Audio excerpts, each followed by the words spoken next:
We'll move to the next presentation with Mr. Ali Abazeed. Hi there. I trust that you all can hear me, and if you can't, I see nodding faces, so I trust that you can hear me. It is really great to be with you all here today. I want to express some gratitude to the organizers of this event, and I want to express gratitude to all of you for being here. Forgive me, my voice is a little bit raspy, and so I'll try to project as much as possible. Maha, I see your face on the screen, so if there's anything wrong with the audio, I'll just trust that you'll signal to me and let me know. Awesome, cool. So I'm Ali Abazeed, and I'm the founding director of public health here in the city of Dearborn. And just off the bat, wanted to share with you that I will be taking a little bit of a different approach to this, to the next 7 to 10 minutes or so. I will be providing perspectives on public health overall. I will be providing perspectives on what it means to adopt a public health lens, what it means to implement a public health lens, and why I think public health is such a useful and powerful and potent tool to really ameliorate the conditions for people closest to the pain. Public health at its core is about social justice. Public health at its core is about uplifting communities. And I think one of the ways in which public health has contributed to its own marginalization is because we've strayed away from some of our roots. And so I'd like to focus in this conversation on thinking global and acting local. And if we can go on to the next slide, I will provide some perspectives on what that means to me. So here you see a map with some pinned locations of sites around the globe that are of particular relevance to me. I come to you all today as the child of Syrian refugees. I come to you today as a child of parents who were asylum seekers, who ultimately sought asylum and received it in the United States. I come to you as the son of parents who were on the cusp of deportation. And I come to you as a person whose family was lended grace due to the good work of public servants who really provided the opportunity for my family to not only stay in this country, but to benefit from some of the things that we have going well for us. I am someone who spent the last 5 years in Washington, D.C. in the federal government, working across the federal health bureaucracy, primarily at the National Institutes of Health, the NIH. But I also spent time working in the Office of Refugee Resettlement. And so this conversation on refugees and migration, this conversation around MENA, the Middle East, North African region, this conversation on what it means to embody public health and institute and implement public health principles is one that's not abstract to me. This is a very real lived experience. And I think that that has provided a level of heft that has really provided an impetus to the way that I approach the work. So I mentioned some of these sites that are really important to me. Syria, you see a couple blips there. You really can't see it because it's not zoomed in too much, but I have spent time working in refugee camps across the Middle East, in Lebanon, in Syria. The Oman pin there at the very far east, that's a nod to my friends at Access and to the Arab Summit that my friend Madiha cited a few presentations ago. We spent a wonderful time in Muscat, Oman in 2015 during the International Arab Conference, which was a wonderful, wonderful trip where I met so many of the people that you are hearing today. I also spent time with the local government in the city of Detroit when Detroit recovered from the largest municipal bankruptcy in US history. They restarted their health department under then director Abdul Sayed. And I joined him as a graduate intern for about a year, where I worked on developing a social services playbook for recently resettled refugees. And I also collaborated with the state of Michigan during those endeavors. And so I spent time at the local context. I've spent time at the state context. I've spent time at the federal context. And I spent time at the international context. And what I've learned most importantly is that public health is about what we do collectively as a society to assure the conditions for people to lead healthy and dignified lives. And so as I spent the last 5 years in DC, especially post-2020 during the pandemic at the NIH, where all of our work portfolios, all of our time, all of our energy was devoted to responding to a global and uncontrolled pandemic, one of the most important things that I've learned is that when you don't communicate the good work that you do to the public, they don't know that you're doing it. Let me elaborate on that.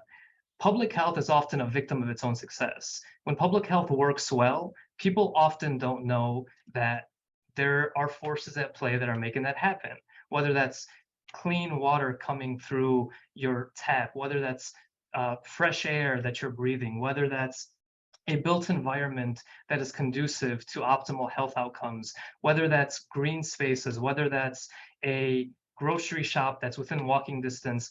All of these things are usually the result of decisions that people make, usually policymakers. And if we're not communicating to the public that public health is responsible for a lot of these efforts, then people don't know that public health is doing that. And therein, this vicious cycle ensues where people don't know that this good thing that's not happening is the result of someone doing it, and so therefore they don't understand that public health is responsible, and so therefore we lose funding for it because people don't fund what they don't know is happening. And so one of the questions I get a lot is, why leave a job in DC that, quite frankly, people retire into? And the honest answer is because I missed being back on the ground in community with people in my hometown of Dearborn. And if we can go on to the next slide, one of the most innovative and alluring aspects of this job here in Dearborn is that we're only the second city in the state of Michigan to have a formal health department, and the first to launch one voluntarily. The city of Detroit, due to their population size of 700,000 or more, they're mandated by the US Constitution to have a formal health department. And what I mean by formal health department is what I like to traditionally call public health 1.0, which is point of care, clinical care services, which is a lot more of the vaccines, immunizations, infectious disease surveillance, epidemiology, monitoring of different infectious diseases. And so the city of Detroit has that health department. Otherwise, your county is typically responsible for your health. And so what happened in Dearborn is in November 2021, the city elected for the first time in its history a non-incumbent and a non-white man. And Mayor Abdullah Hammoud, as part of his mission, set out to create a pretty radical idea in a post-pandemic world in which public health is in the crosshairs of a lot of the energy of bad faith actors across society. We decided in Dearborn to double down and to invest in what we think can uplift our communities best, which is public health. And so what we're doing here in Dearborn is piloting this idea of health in all policies, which is effectively lived in the halls of academia, the four walls of universities, the walls of theory and ivory towers.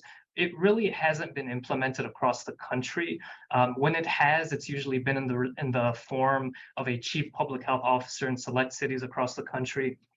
Some European cities have really piloted this a lot further than us, but health in all policies, the idea is quite simple. It is the idea that we can institutionalize and embed health considerations into everything that we do as a city government. So our economic development team, our parks and recreation team, our water and sewage, our public works, our human resources, our public libraries, all of these departments have a role to play if we are to create conditions for people to lead healthy and dignified lives. And so we launched formally in Dearborn in April 2022. And so we've been around for about 6 months. And what we've done in those 6 months, besides exhausting me to hell, is we've set the sort of template for how we intend on capturing our unique demographic. You heard all these you heard my colleagues and friends share some anecdotes and data and empirical evidence on the importance of capturing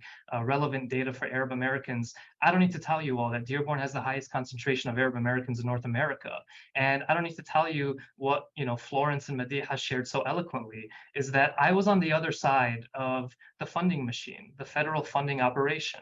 And when we were in rooms at the NIH deciding how to dole out tens and hundreds of millions of dollars, if you were a city or a university across rural Appalachia, in Kentucky, in Indiana, in West Virginia, and you were not able to prove that you were a marginalized community using data, evidence-based data, if you weren't able to prove how certain grants that you were applying for funding weren't proven through data, then you are not considered for those funds. And so it is a heinous and vicious loop that if you are invisible as it comes to federal data, then you're not getting those funds. And so I have no evidence to back this up, but I like to say and toss out that the city of Dearborn has arguably lost out on tens of millions of dollars because we are not capturing data accurately for our population. And so what we're doing with the establishment of this department is really consolidating and localizing our efforts to make sure that for the first time in city history, the residents of Dearborn have a governmental department that is accountable to them. And with all due respect and due deference to all my colleagues that work in every single sector, when you're in government, the accountability structures are fundamentally different. We are not accountable to a board of directors. We are not accountable to presidents or CEOs. We are accountable to the taxpayer. And one of the reasons why it's so important that I've emphasized as the director of this department, communications, is because every single day, every single week, every single month, every single year, all of us do something that is highly tangible. We take dollars out of our pockets and we hand it to the government in the form of taxes. And what's highly intangible is what we get back for those dollars. What is the return on our investment as residents? And so in Dearborn, the reason why we're so apt on communicating to the public is that it's fundamentally about democracy. If people and residents and taxpayers do not know how their tax dollars are being used, then they become a little bit indifferent. And that indifference leads to malaise. And that malaise may lead to not voting. And when you don't vote, and the other side or bad faith actors in society tend to vote, then that usually leads to bad outcomes. And it usually leads to defunding of public health.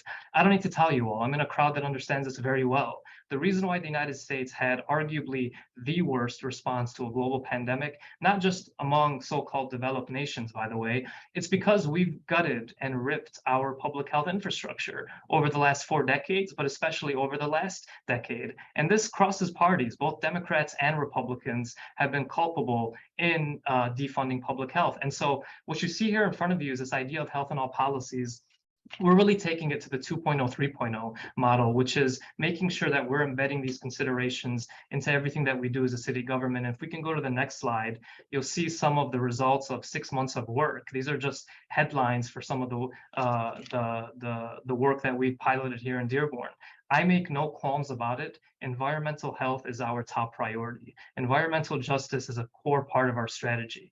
We have residents in the south end of Dearborn, and for those of you that are not too intimately familiar with Dearborn, our migration pattern typically goes from the south end to the east end to the west side. That's the migration pattern that my parents followed. That's the migration pattern that so many others have followed.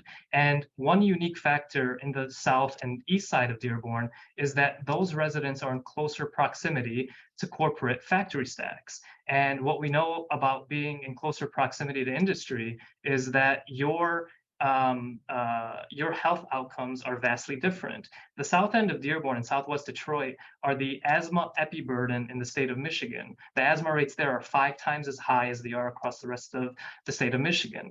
That's not by accident. I'd be hard pressed to find anyone that could argue that if the residents in the south and east side of Dearborn were not people of color, we're not immigrants, we're not refugees. If it was a child, and we don't want this for any child regardless of background, but if that was a child, a white child in Bloomfield Hills or in Royal Oak, that factory stack would not be there. And so it's really important to remember and to overutilize a really underutilized analytical tool, which is history, because central to the decisions that policymakers have made, including where to sort of plot and pin down factory stacks and corporations in an industry, is white supremacy.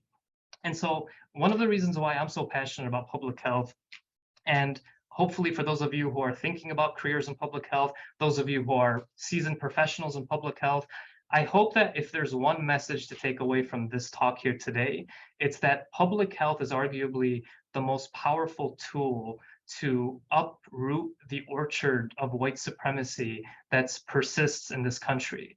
Historic redlining has been largely as responsible for asthma rates in Dearborn as any other indicator that we can think of. If you're interested in interrupting intergenerational poverty, public health is for you. If you're interested in uplifting people closest to the pain, regardless how we define them, then public health is for you. And so I'm really excited to be here in Dearborn. I'm really excited to be building a department that is responsive to the unique needs of our demographics. You know, working with folks like Madiha and Florence and so many others, the idea here is simple. The city of Dearborn wants to collaborate with you. The city of Dearborn wants to push forward. The city of Dearborn is interested in innovating a new model of what municipal public health practice can look like. And if I may sound immodest just for a moment, I think we're well on our way. So I'm really grateful to be here. I think I got one last slide. Please feel free to follow us on our social media, where you can find a lot more interesting anecdotes and perhaps a case study in what I mean when we say that we're emphasizing public health communications. And I'll look forward to some engagement during the rest of the evening. Thank you so much. Thank you so much, Ali. We appreciate the work you do.